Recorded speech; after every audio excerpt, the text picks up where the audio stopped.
Hello दोस्तों, कैसे हैं आप सब। तो यहाँ पे मैं नई वीडियो के साथ आ गया हूँ। होप्स आप सब अच्छे होंगे। तो ये एक इंजेक्शन फिलिंग टेक्निक वीडियो है जिसके अंदर मैं बताऊंगा कि मतलब मैं इंजेक्शन कैसे भरूँ। जैसे आप देख रहे हैं कि जैसे मैंने पिछली वीडियो में ही बताया था आपको कि इंसुलिन सिरिंज में हर बार लेना चाहिए, इंट्रामस्कुलर हो चाहे इंट्रावीनस हो, क्योंकि इसका जो ये नीडल साइज़ है बहुत कम होता है। तो उसकी वजह से क्या होता है, ये लीकेज नहीं होती है अपनी साइड से। जैसे आप देख सकते हैं इसको, ये ऑलरेडी मैंने मतलब कल यूज़ किया था, तो इसको आप मल्टीपल टाइम भी यूज़ कर सकते हैं। थोड़ा अल्कोहल सोल्यूशन से आप रब कर लेना इसको, इसकी ये जो नीडल है ऊपर की। तो 2 बार मैक्सिमम आप यूज़ कर सकते हैं, 1 बार यूज़ कर सकते हैं, उसको डिस्पोज ऑफ कर सकते हैं, कोई दिक्कत नहीं है उसमें। बस मेक श्योर करिए कि आप जो एरिया पे लगा रहे हैं इंजेक्शन इंट्रामस्कुलर, वो अच्छी तरह अल्कोहल से वाइप्ड हो, ताकि उसमें आसपास कंटेमिनेंट ना हो। और इसके ऊपर का जो एरिया है ये बॉटल का, ये भी आप वाइप कर लिया कीजिए हर बार जब आप नया विड्रॉ करें इंजेक्शन को, 1 ml या 0.5 ml कुछ भी अपने हिसाब से। तो इससे इंश्योर रहता है कि मतलब कुछ कंटेमिनेंट्स ना जाए हमारी बॉडी में, क्योंकि वो फिर इन्फेक्शन कॉज कर सकते हैं। तो जैसा कि मैं बता रहा था कि ये इंसुलिन सिरिंज में मैं इंट्रामस्कुलर इंजेक्शंस लेता हूँ, तो मतलब इससे क्या होता है, लीकेज भी नहीं होती। लेकिन इसका एक ड्रॉबैक ये है कि इसमें इंजेक्शन जो अंदर जाता है बॉडी के अंदर, वो उसमें टाइम लगता है जाने में, तो आपको बहुत प्रेशर लगाना पड़ेगा अपने हाथ से। लेकिन इसमें एक एडवांटेज भी है कि आपको मतलब उस साइट पे ज़्यादा ब्रूजिंग नहीं होगी, ज़्यादा उस पर स्कार टिश्यू डेवलप नहीं होगा। तो वो अपीयरेंस जो आपकी है वो स्टेज पर वो बिगाड़ेगा नहीं। तो इसीलिए मैं मतलब जितना फाइन नीडल हो सके उतना मैं यूज़ करता हूँ। तो इंसुलिन सिरिंज की फाइन नीडल होती है 40 गेज का, ये मिलता है BD ग्लाइड के नाम से। तो कोई भी केमिस्ट शॉप पे आपको मिल जाएगा। ये पूरा पैक आता है इसका, पैक ऑफ 10, पैक ऑफ 20 ऐसा कुछ करके आता है। तो हर बार मैं इसमें ही लेता हूँ इंट्रामस्कुलर इंजेक्शन।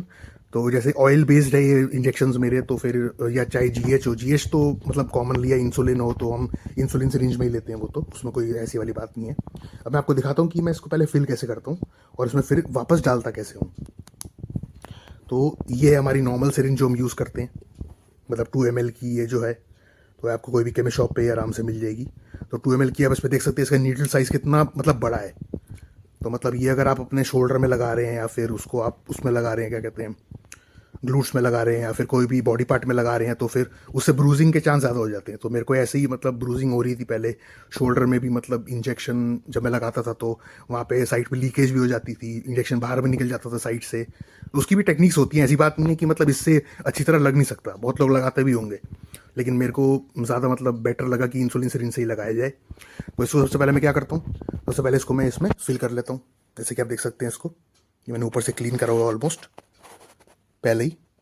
तो इसको मैं इसमें डालता हूँ। उसके बाद इससे मतलब इसको निकाल लेता हूँ। थोड़ा सा ये व्यू मेरे को पड़ता, मैं सिर्फ ये एजुकेशन पर्पजेस के लिए दिखा रहा हूँ आपको। तो जैसे आप इसमें विड्रॉ कर लेंगे इसको, मैं विड्रॉ करने के बाद एक मिनट दिखाता हूँ।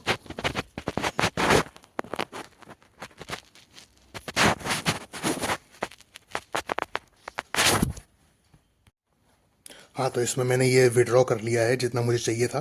जैसा कि आप देख सकते हैं इसके अंदर ये अराउंड 1 ml के है करीब। तो अब मैं क्या करूँगा, इसको इंसुलिन सिरिंज में डालूंगा। वो कैसे डालूंगा ये देख सकते हैं आप। ये मैंने इसको ऐसे पकड़ा, जो इसका पीछे वाला एरिया है इसको आप निकाल दीजिए, ये वाला। ये आराम से निकल भी जाता है, कोई इसमें दिक्कत नहीं है। थोड़ा खींच के इसको निकालना पड़ेगा, थोड़ा व्यू डिस्टर्ब है इसमें, सॉरी फॉर दैट। तो इसको मैंने ऐसे निकाला। इसको कहीं आप अच्छे एरिया पे रख दें और अल्कोहल से फिर वाइप कर लेना जब अंदर डालोगे इसको। तो इसको मैंने इसके पीछे लगाया यहाँ पे और फिर इसके अंदर डाल दिया। ये जा रहा है अंदर। और उसके बाद फिर इसको ऐसे थोड़ा टिल्ट किया ताकि ये नीचे हो जाए डिस्पोज। और इसको मैंने साइड पे रखा। और उसके बाद क्या कर रहा हूँ कि ये जो है देख सकते हैं आप, ये फिल हो गई है मेरी जितनी रिक्वायरमेंट थी मेरे को, ये आपको दिख रहा होगा। तो इसमें फिर मैं क्या करूँगा, इसको पीछे से क्लोज कर दूंगा और फिर थोड़ा सा इसको टिल्ट करूँगा मैं ऐसे, ताकि ये नहीं सोल्यूशन नीचे आ जाए और लीकेज ना हो, मतलब इससे बाहर लीकेज ना हो। सब देख सकते हैं, देख सकते हैं आप, ये ऊपर आ गया अब।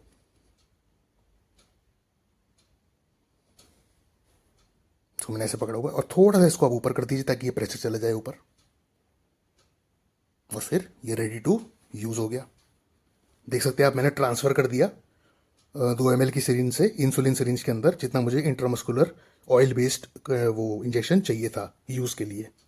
तो ऐसे ही आप डिफरेंट इंजेक्शन मास्टेरॉन या फिर प्रीमोबोलन इसके लिए कर सकते हैं आप। टेस्टोस्टेरोन तो अपना है ही ऑयल बेस्ड, या सस्पेंशन भी आप यूज़ कर सकते हैं इसमें। बस जैसा कि मैंने बताया कि एक ड्रॉबैक इसका ये होता है कि इसमें बस इंजेक्शन जाने में थोड़ा टाइम लगता है, तो वो आपको थोड़ा प्रेशर अप्लाई करना पड़ेगा यहाँ पे। ये वाली जो ये टिप होती है, इस पर आप थंब से प्रेशर अप्लाई कर लेंगे तो वो इजीली चला जाएगा। तो होप आपको ये वीडियो कुछ इन्फॉर्मेटिव लगा हो। अगर आप यूज़ करते होंगे तो आपको ज़रूर पता होगा ऐसे, वरना ये थोड़ा इजी लगा मेरे को तो मैंने आपसे शेयर कर दिया। सिर्फ ये एजुकेशन पर्पसेस के लिए था। तो आई होप आप सब ठीक होंगे। अगर आपको कोई भी डाउट है तो आप इंस्टाग्राम हैंडल पे पूछ सकते हैं, मैं उसका लिंक दे दूंगा डिस्क्रिप्शन में। तो thanks for watching and take care. मिलते हैं जल्दी अगली वीडियो में।